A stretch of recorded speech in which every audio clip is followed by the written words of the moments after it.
સ્વાધ્યાય 6.3 દાખલા નંબર 2 છે એ સૌથી પહેલા આપણે છે ને ઓરલી સોલ્વ કરીએ અને પછી આપણે કેવી રીતના લખાણ કરવાનું છે એ પણ જોઈ લઈએ. ઓકે, આ આકૃતિ કદાચ તમને મોટી પડતી હોય તો આપણે નાની પડતી હોય તો આપણે મોટી દોરી નાખીએ. ઓકે, સમજવા માટે ઓરલી ડ્રો કરીએ છીએ કે જેથી કરીને આ આકૃતિમાં તમારો જવાબ આવી જાય.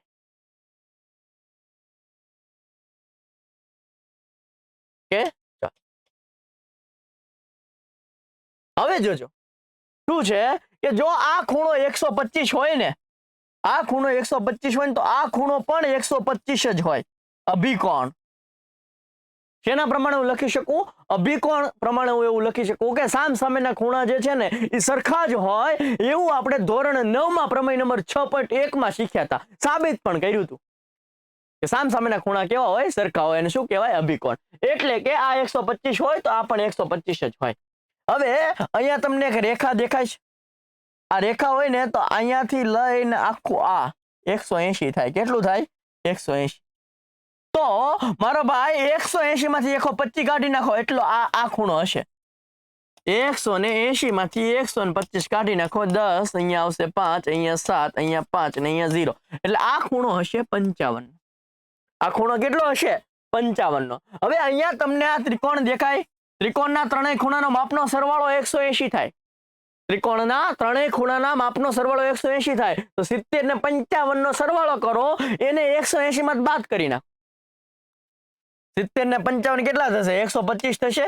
એને 180 માંથી બાદ કરી નાખો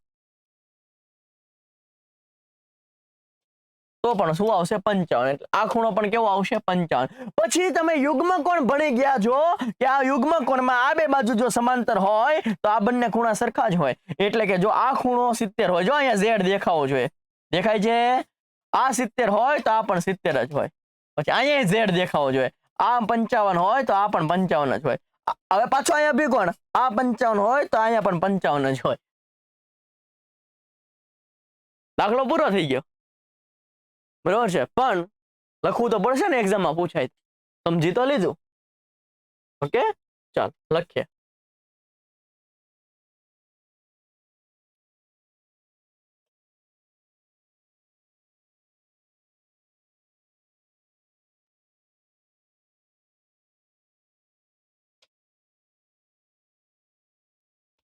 આકૃતિ આપણે અહીંયા દોરી નાખીએ.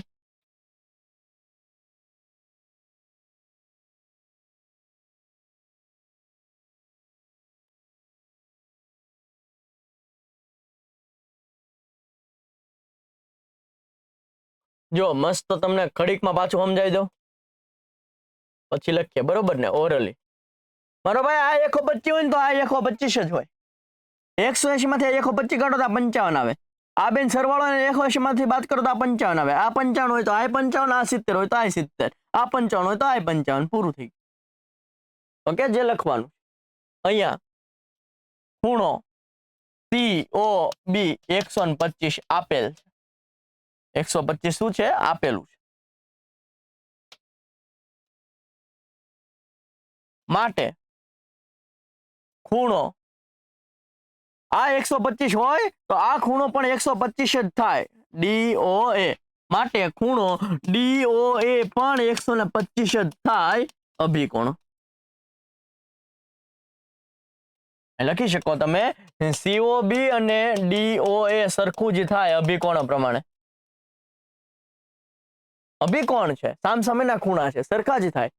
એટલે COB અને DOA સરખા જ થાય. COB તમને 125 આપ્યું તો DOA પણ 125 જ થાય.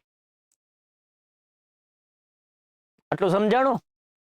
આ ખૂણો 125 આપ્યું હોય તો આ ખૂણો પણ 125 જ થાય.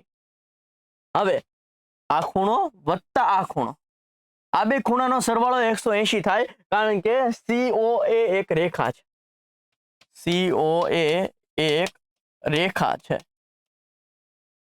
માટે આ ખૂણો એટલે કયો? કે COD. માટે ખૂણો COD વત્તા આ ખૂણો એટલે કયો? DOA. ખૂણો DOA એ બંનેનો સરવાળો 180 થાય.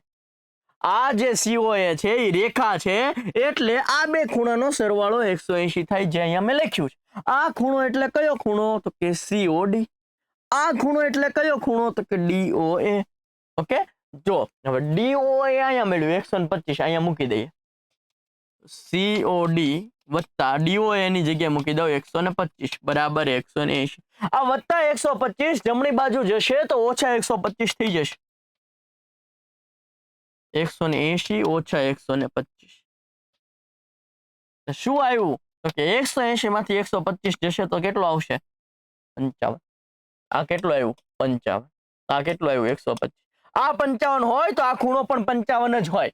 ઓકે, અહીંયા લખી નાખીએ કે જે COD હશે ને, જે COD હશે ને એ જ AOB હશે. એ જ AOB હશે, કારણ કે અભિકોણો કેવા હોય? સરખા હોય. અભિકોણો એટલે સામસામેના ખૂણા કેવા હોય? સરખા હોય. એટલે COD આપણી પાસે 55 છે તો AOB પણ 55 જ હોય. એટલે કે AOB પણ કેટલું હોય? 55 જ હોય. ઓકે, હવે ત્રિકોણના ત્રણેય ખૂણાનો માપનો સરવાળો કેટલો થાય? તો કે 180. ત્રિકોણના ત્રણેય ખૂણાનો સરવાળો કેટલો થાય? 180 થાય. ઓકે, તો આપણે લઈ લઈએ કે ત્રિકોણ COD માં ત્રણેય ખૂણાનો સરવાળો 180 થાય. ઓકે, નવું પેજ લઈ લઈએ. ત્રિકોણ COD માં ખૂણો COD વત્તા ખૂણો COD પછી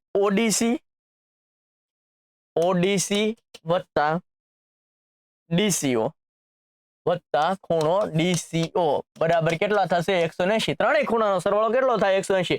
COD કેટલા છે? COD 55 છે. ODC કેટલા છે? આ ODC કેટલા છે? 70 છે. વત્તા DCO આપણે ગોતવાના છે. 55 ને 70 કેટલા થાય? 125 થશે. આ 125 આ બાજુ જાય તો ઓછા થઈ જશે. ખૂણો DCO બરાબર 180 ઓછા 125. એટલે ખૂણો DCO બરાબર કેટલા મળ્યા? 55. હવે જો આ કેટલા મળ્યા? 55. હવે આ જે ખૂણો છે ને CDO એટલો જ ખૂણો OBA થાય. અહીંયા લખું છું કે CDO બરાબર CDO જેટલો ખૂણો છે એટલો જ ખૂણો કયો થાય? OBA થાય. OBA થાય. કારણ કે યુગ્મ કોણ એટલે Z ફોર્મ. ઓકે, આ બે ખૂણા સરખા થાય. અહીંયા Z હોય તો આ બે ખૂણા કેવા થાય? સરખા થાય. પણ એની માટે આ બંને બાજુ જે છે ને સમાંતર હોવી જરૂરી છે. તો જ તમે કહી શકો કે આ બંને ખૂણા સરખા છે, આ બંને ખૂણા સરખા છે. એટલે CDO અને OBA કેવા થશે? ઇક્વલ થશે, કારણ કે યુગ્મ કોણ છે. આ CDO તો આપણને 70 આપેલા છે. OBA આમ નામ તો OBA પણ કેટલો થયો? 70 થયો. સેમ પ્રોસેસ આપણે આમાં કરવાની છે. જે આ ખૂણો છે એ જ આ ખૂણો થશે. આપણે પહેલા અત્યારે શું લખ્યું? આ જે 70 હતો તો આ પણ કેવો થાય? 70 થાય. હવે આપણી પાસે DCO 50 છે. હવે DCO જેટલું હશે એટલું જ શું હશે? તો કે એટલું જ આપણે OAB હશે. એટલું જ શું હશે? OAB હશે. પણ DCO આપણી પાસે 55 છે તો OAB પણ કેટલું હશે? 55 જ હશે. આ છે યુગ્મ. ઓકે, મળી ગયું? પૂછ્યું શું? જોઈ લઈએ. એટલે આ પણ કેટલો હશે? 55. આ 55 તો આ પણ 55. શું પૂછ્યું? DOC ખૂણો. DOC કેટલું હશે? 55. બીજું શું પૂછ્યું? DCO 50 હશે ભાઈ. પછી શું પૂછ્યું? OAB ક્યાં છે? OAB 55. હાલો, પછી પતી ગયું. ગમે ખૂણો પૂછ્યો નહીં આપણને આવડે. ઓકે, પણ આપણને આમનામ ઓરલી તો આવડી જાય, પણ લખતા નથી આવડતું. આ લખતા આવડતું નથી એટલે મેં તમને એકવાર લખીને બતાવી દીધું. ઓકે, હજુ એકવાર તમને કહું છું, સિમ્પલ છે. મને આટલી ખબર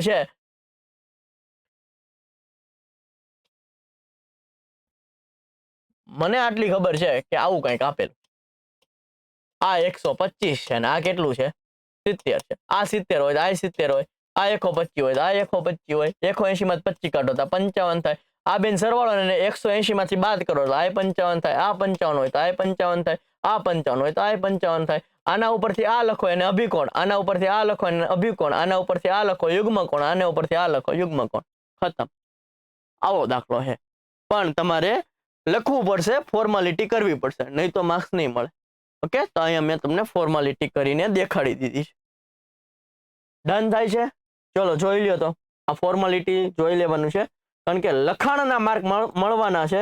હવે આકૃતિ દોરીને મૂકી દેશો તો માર્ક્સ નહીં મળે. ઓકે, મારે જેવો હારો હોય કદાચ એકાદ માર્ક આપી દે, પણ આ બધું તમારે લખવું પડશે. ઓકે, દાખલામાં કાંઈ નથી, પણ તમારે કેવી રીતના લખવું નહીં ખાલી જોવાનું છે. ઇઝી છે. ડન. જો મજા આવતી હોય લાઈક શેર સબસ્ક્રાઇબ કરવાનું ભૂલતા નહીં. મળીએ છીએ નેક્સ્ટ દાખલા સાથે. ત્યાં સુધી જય હિન્દ, જય ભારત.